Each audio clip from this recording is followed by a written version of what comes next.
como nunca antes. Rexona no te abandona.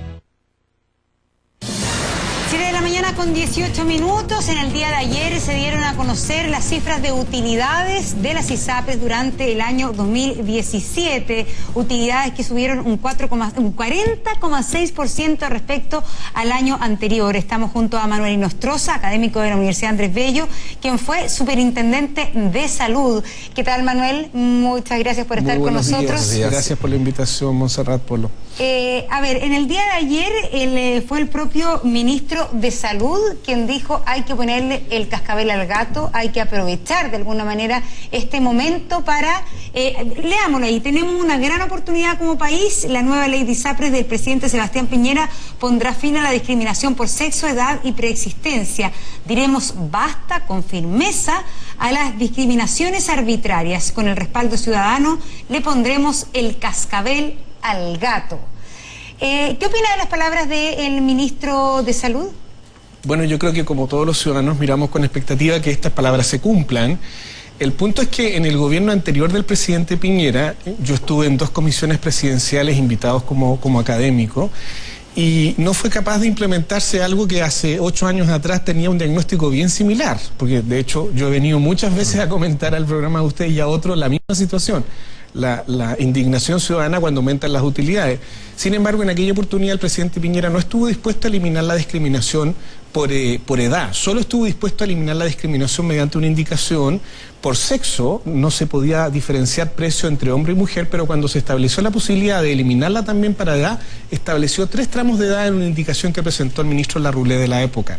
Entonces, yo espero que ahora sí haya voluntad política de hacerlo por el lado de la derecha. Y por el lado de la izquierda, durante el gobierno de la presidenta Bachelet hubo un debate entre los que querían hacer desaparecer a la ISAPRE y que solo la gente se fuera a FONASA, y los que querían hacer alguna reforma al sector ISAPRE. Ganaron al final los que no querían hacer nada, porque se anularon finalmente en el debate. Entonces llevamos 8 años esperando de que la polarización política nos permita de alguna manera superar este problema y pasar a un acuerdo programático que significa reformar a las ISAPRES por un lado, porque aquí hay 3.400.000 personas, que casi un 19% de la población que elige este sistema, pero también, y nosotros como universidad hemos escrito un libro que ha propuesto lo que hemos llamado la construcción política del sistema de salud chileno, la importancia de la estrategia y la transición, y nosotros creemos que también hay que reformar el FONASA, porque como esto es un sistema, si yo reformo las ISAPRES, la gente más rica de FONASA que está en el grupo D se me va a cambiar al sistema ISAPRE reformado porque va a estar mejor,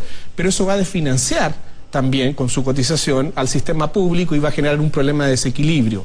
Entonces, junto con hacer una reforma al sector ISAPRE como plantea el ministro, y ojalá rompiendo estos paradigmas que han impedido acuerdo en el pasado, también hacer una reforma al FONASA, porque ahí tenemos 13,5 millones de personas que están con las listas de espera, 2 millones entre cirugías y consultas de listas de espera no auge, y por lo tanto tenemos que mirar sistémicamente la reforma al sistema de salud. Ahora, ¿en qué debiera consistir esa reforma? ¿Cuáles son los aspectos que realmente hay que cambiar? Porque, claro, nos llama mucho la atención el nivel de utilidades, son 70.000 millones de pesos, y llama mucho la atención también estas alzas que son como repentinas. En algún minuto se pega, en este caso ahora, un 40% de alza. La verdad que es muy llamativo. Pero ¿el problema está en la cantidad de plata que ganan o más bien está en otros elementos del sistema? Mira, yo creo que lo comentábamos delante, ¿no? El porcentaje de utilidades, por ejemplo, de las compañías de seguros generales y de vida se mueve en torno al 4 a 5% de los ingresos totales que cobran por sus primas de seguro. El sistema ISAPRE se ha movido entre el 3,7 y el 4% promedio. Es decir, en términos de volumen de negocio, no son mejores que otros negocios. ¿Cuál es la indignación ciudadana?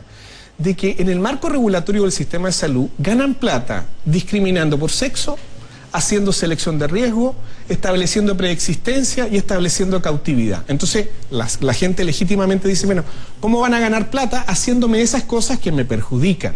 Por lo tanto, un primer conjunto de reformas tiene que ver con eliminar esos elementos que no pudimos reformar en el 2005, pero que yo creo que hoy día hay madurez política para eliminar. Es decir, un plan garantizado único, la eliminación de las tablas de factores de riesgo, un fondo de compensación de riesgo que permita igualar las primas para que todos paguemos lo mismo sin diferencias ni de sexo ni de edad, eliminar por ende las preexistencias y también la cautividad son algunas de las ideas matrices de una reforma que debiera mejorar el sector privado. Y la segunda reforma es que hoy día las ISAPRES siguen siendo intermediadores financieros, es decir, mira, yo te paso plata para que tú compres prestaciones en las clínicas, en los médicos, y te pago eso y tú cobras un fee o una rentabilidad por administrar esos fondos. Pero si los médicos suben la consulta, si los medicamentos suben de precio, si las clínicas suben los días cama, lo único que tú haces es subirme a mí el valor del seguro cada año. Entonces, no hay un marco de incentivo que estimule a que las ISAPRES sean gestionadoras de tu riesgo en salud, que establezcan más promoción y prevención obligados por ley, que hagan gestión clínica para que no nos pidan una chorrera de exámenes que lo único que hace es generar movimiento de las clínicas que compran equipamiento, y por lo tanto haya una suerte de, mira, yo con la plata que tú me das voy a gestionar tu riesgo sanitario, te voy a dar más prevención y más promoción y me voy a preocupar por tu salud. Y si lo hago bien, no necesariamente tengo que subir al año siguiente el precio del plan de salud. Y ese marco regulatorio tampoco existe en el sector privado. Sí, Manuel, pero ¿realmente es necesaria una ley para terminar con la discriminación por sexo, por edad y el tema de las preexistencias?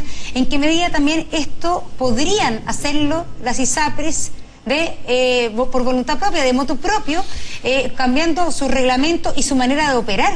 Finalmente, si ellos tuviesen la voluntad de hacerlo, ¿podrían hacerlo sin esperar una reforma a la ley? Mira, desde los años 60 los economistas de la salud describieron que cuando el mercado en salud funciona sin un marco regulatorio, la posibilidad de hacer selección de riesgo para ganar dinero haciendo esa selección de riesgo siempre va a existir.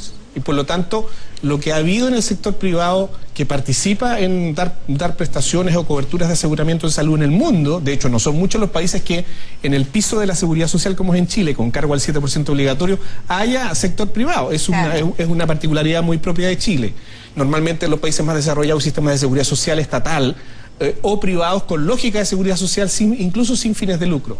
Por lo tanto, para que en Chile pueda existir una participación privada con lógica de seguridad social, tú tienes que regular, porque si no, la naturaleza del mercado, la naturaleza de la empresa privada, sin un marco regulatorio, pero va a ser siempre, y por lo tanto, si no lo haces por ley, la autorregulación... Pero también entonces parece ser una justificación lo que dice hoy día, o lo que dicen finalmente el presidente de la Asociación de ISAPRES, que ellos no pueden, que ellos están llanos a cambiar estas cosas, pero están esperando una ley. Ellos podrían cambiarlo unilateralmente, de motu propio. Bueno, o sea, a ver, podrían, pero ya sabemos en Chile, ya hemos visto un ejemplo, que la autorregulación como motor propio no necesariamente funciona, porque lo puede hacer alguno, pero si otro se sale del acuerdo de autorregulación porque ve ahí la tentación de ganar más dinero en el corto plazo, bueno, se rompe el marco regulatorio y por lo tanto, al hacerlo por ley, ¿sí?, obligas tú a todas las ISAPRES a hacer más promoción, a hacer más prevención, a establecer un fondo de compensación de riesgo que elimine la discriminación por factores de riesgo. Esas son las experiencias internacionales que demuestran que el Estado debe regular el sector salud sí o sí. Ahora, esa regulación, usted decía que es una regulación que tiene que ser global, tiene que incorporar a las ISAPRES, pero también tiene que incorporar a FONASA, porque hay vasos comunicantes entre ambos sistemas. ¿Qué cambios habría que hacerle a FONASA específicamente? Bueno, a FONASA yo creo que también habría que meterlo en la lógica de darle más facultad al FONASA como un asegurador, es decir, que el FONASA pueda comprar prestaciones, ya no solo al mundo de los hospitales públicos, sino que también al mundo de las clínicas privadas, porque hay mucha gente que se va a FONASA, sobre todo en los grupos de más alto ingreso, y dice, mire, yo no quiero formar parte de esta lógica de la ISAPRE como está. Me gustaría que FONASA me permitiese a mí llegar a los prestadores privados, no solo a los públicos, pero a los prestadores privados, porque yo estoy dispuesto a pagar un poco, un porcentaje de copago, siempre y cuando tenga mejores convenios. ¿Y dónde falla FONASA? Falla FONASA en los convenios, por ejemplo, de hospitalización, de las ciertas patologías más graves en el sector privado. Y yo creo que ahí FONASA puede, primero, tener una estructura corporativa que le permita ser autónoma del gobierno de turno para no tener que depender de cosas políticas coyunturales.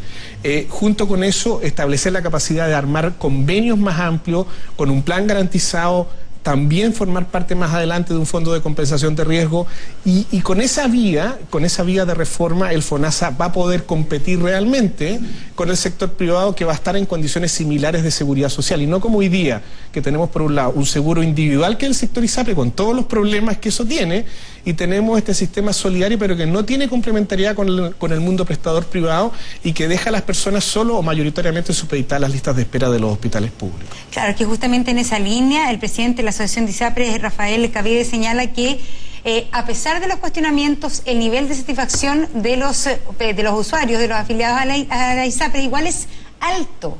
finalmente la gente, si tiene el dinero, prefiere estar en una ISAPRE que en el sistema público. Entonces, a pesar de la crítica que genera esta alza del 40,6%, finalmente la gente, si gana más, aspira a estar en una ISAPRE, no solo por un tema aspiracional, sino que efectivamente porque tiene una atención médica más satisfactoria. A ver, pero yo diría que las ISAPRES son un mal tolerado, digamos. Decir, mire, como el sistema FONASA no me permite a mí acceder al nivel de prestadores que yo quisiera, tolero que el sistema ISAPRE sea al que le entrego mis recursos para que me lleve al prestador privado o a la consulta del médico que yo quiero.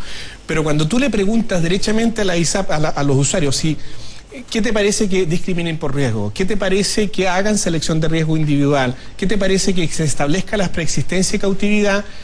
No conozco a nadie en mi conversación social, y ahí ya no hay diferencia ni de izquierda ni de centro-derecha en la conversación social. Todas las personas a uno le dicen, ¿y por qué no le meten más regulación? ¿Por qué no hacen estos cambios? Entonces, efectivamente, la gente tolera el sector ISAPRE porque no ve una alternativa en el FONASA. ¿Ah? Por eso es que es importante no solo mejorar las ISAPRE y hacer esta reforma del marco regulatorio, pero también hacer cambios en el FONASA.